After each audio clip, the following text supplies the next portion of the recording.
My sister and parents told me firmly, "You can't stay here anymore. Please leave the place where you work from home. You're just depending on us."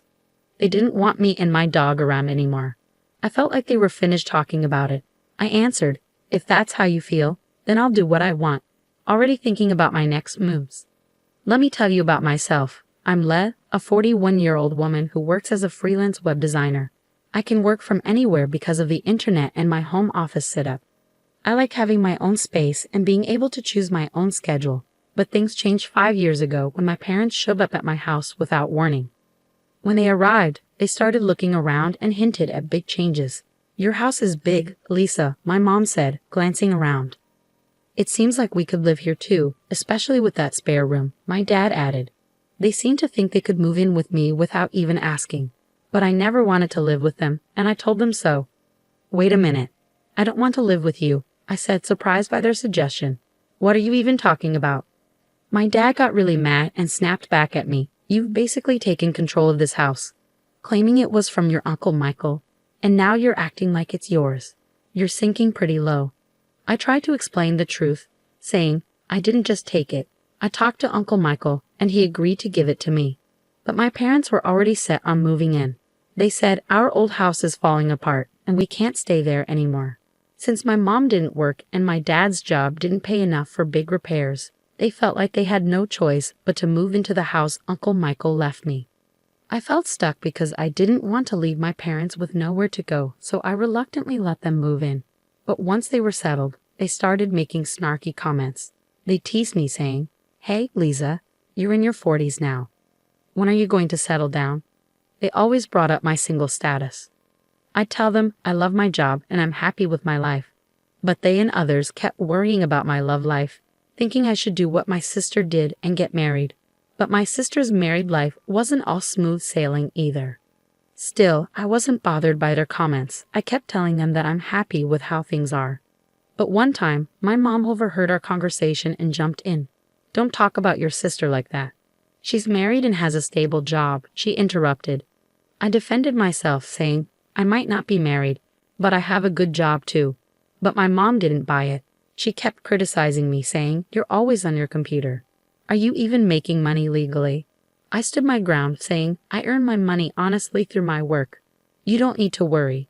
My mom didn't like my answer and scolded me, saying, "How dare you talk back to me? You're nothing like your sister." Being compared to my sister by our parents was something I was used to. She worked in an office temporarily while I chose to work from home. Even though I knew our parents might not understand working remotely, it still hurt to be put down all the time.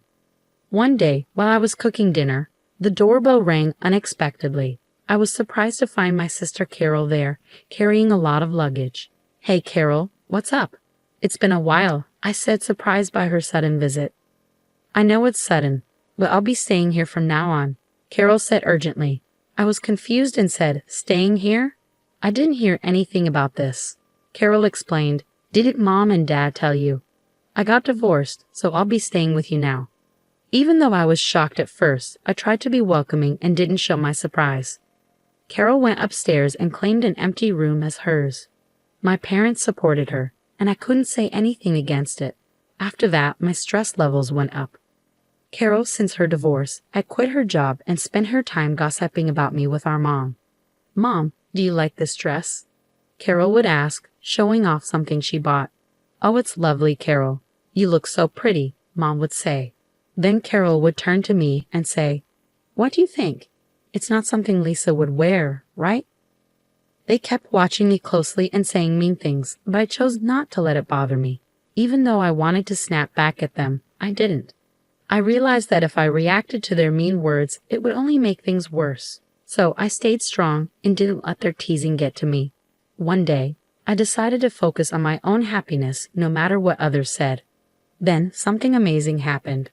My close friend got 4 cute puppies. This changed everything for me. When I saw those adorable pups, I instantly fell in love. I thought carefully and decided to adopt a tiny black Chihuahua from the litter. I named him Charlie. Charlie was full of energy and mischief, with big, shiny eyes and a tail that wagged like crazy whenever he saw me. I had always wanted a Chihuahua, and having Charlie with me brought so much joy, especially since I often worked from home. His company made my days much brighter. I'm calling you Charlie from now on, okay? Woof, I told him, sealing our bond. I was so excited about bringing Charlie home that I didn't talk to my family about it. But it was my house, and I was the one taking care of Charlie, so I didn't think they would mind.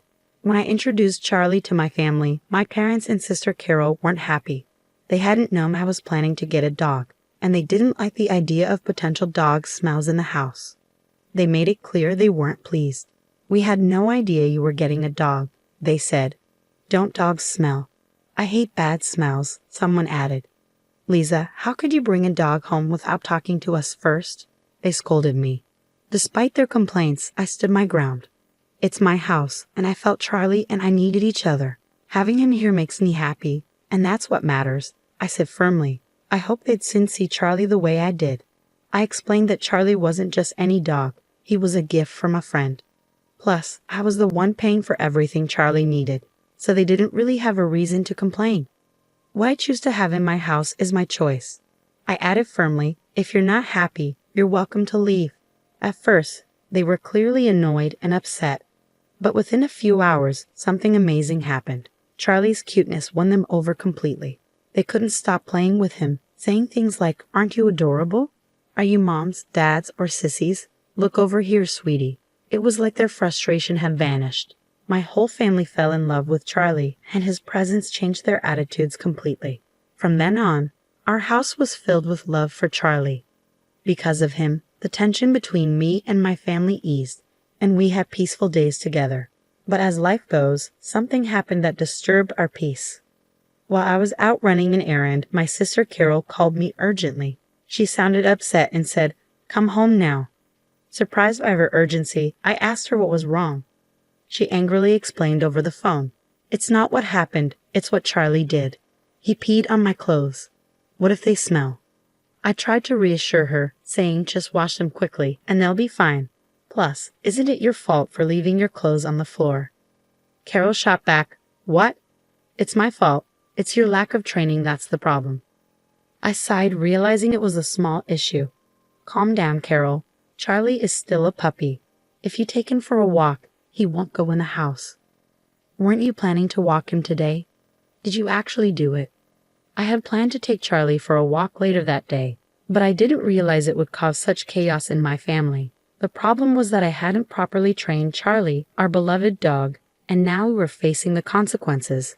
When I got home, I could feel the tension in the air.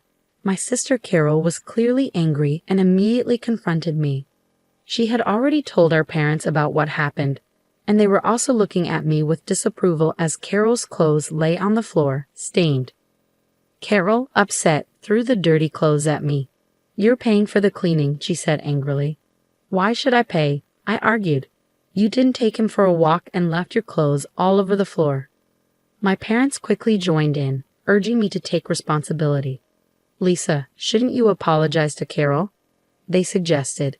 This mess happened because of Charlie. As they continued blaming me, I couldn't help but defend Charlie. Can't we cut Charlie some slack? Puppies make mistakes, just like babies, I argued. But my family was set on blaming both me and Charlie. This is all because of that dumb dog, my sister snapped again. Lisa, you're lucky you didn't get married. You probably couldn't even raise a kid properly. Her words stung, and I grew frustrated. How can you say that? I protested. If you had taken him for walks and kept the house clean, none of this would have happened. My sister had had enough. She pointed at me and said, I'm done with this.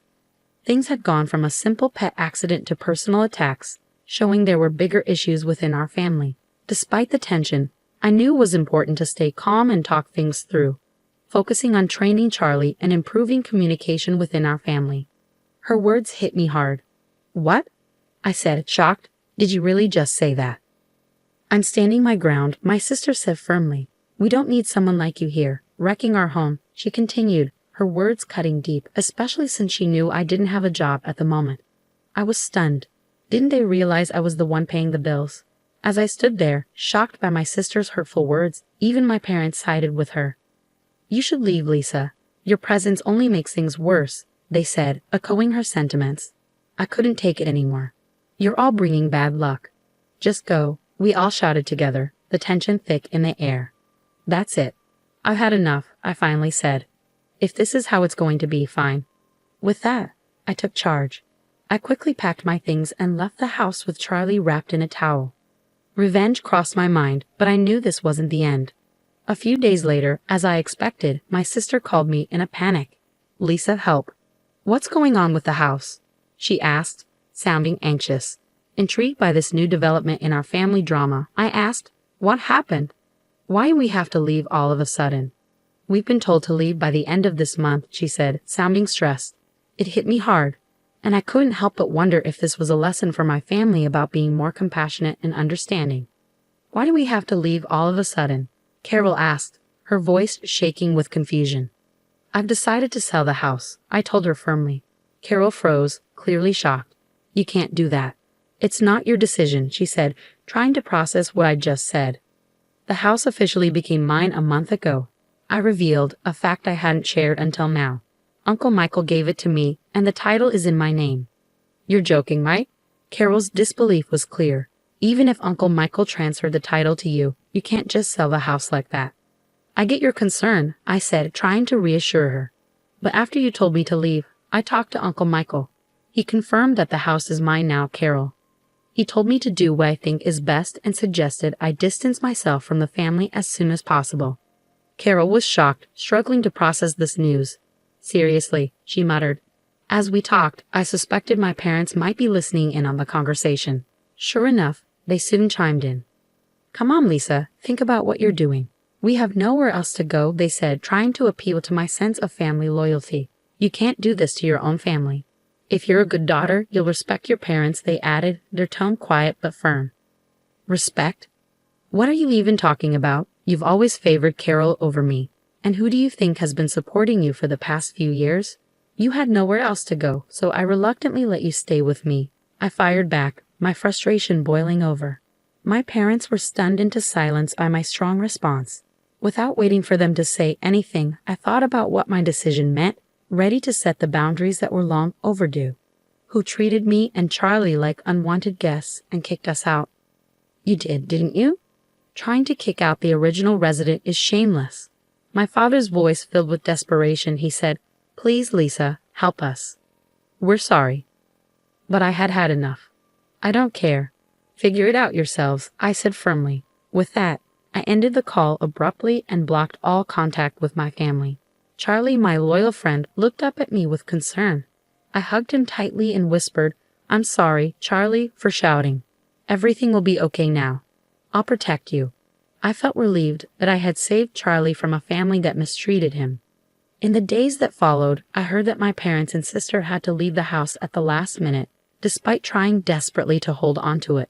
With my father's low income and my unemployed mother and sister, they couldn't keep up a decent life. There were rumors that my parents pressured my sister to find a job, and their relationships worsened every day.